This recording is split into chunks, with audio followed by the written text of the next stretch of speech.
Welcome to my mini blog. చెప్పాను కదా మా అక్క అయితే హాస్టల్కి వెళ్తుందని. మరి పైకి ఎందుకు వచ్చామనే కదా మీ డౌట్.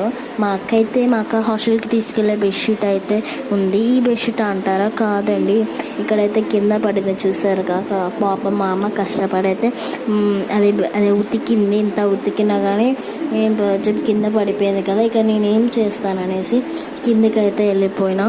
ఇక పోయి మా మమ్మీకి చెప్పడం తప్ప ఏం లేదు. ఇంకా అది పడిపోతే మనం మాత్రం ఏం చేయగలుగుతాం. పాపం కష్టపడి మా మమ్మీ ఉతికింది. ఇకైతే ఇంకా మా అక్క అయితే స్టార్ట్ అయిపోయింది హాస్టల్కి. పాపంలో ఈ కొత్త బెడ్షీట్స్ ఇంకా వేరే బెడ్షీట్స్ పెట్టింది. ఆ బెడ్షీట్స్ కింద పడ్డాయి కదా. ఇక నేనైతే బెడ్షీట్స్ అయితే పట్టుకున్నా, మా మమ్మీకి అయితే ఇస్తున్నా. ఇంకేముంది, మా అక్క అయితే చాలా బాధ, సాడ్, ఏడుపు అంటే మామూలు ఏమి ఏడవదు. 8th క్లాస్ కదా, కొంచెం అలవాటు అయిపోయింది. ఇంకేముంది, ఇంకా మెట్లయితే తెలుసుకుంది, దిగుతుంది, బండి ఎక్కింది. ఇంకా వెళ్ళిపోయింది మా అక్క. బాయ్ అయితే చెప్తుంది. ఇంకేముంది, మా అక్క అయితే వెళ్ళిపోయింది. ఇంకా నెక్స్ట్ నేనే కదా వెళ్ళేది. ఇద్దరు ఒకటేసారి వెళ్తే లగేజ్కి ఇబ్బంది అవుతుంది. పైగా మనం ఒకటేసారి వెళ్తే బోర్ అయిపోతుంది కదా. అందుకే ఇక మా అక్క ఈరోజు వెళ్తుంది. నేను ఎప్పుడు చెప్తాను, నెక్స్ట్ వీడియోలో చెప్తానులేండి. ఇంకేముంది, మా అక్క వెళ్ళిపోయింది కదా.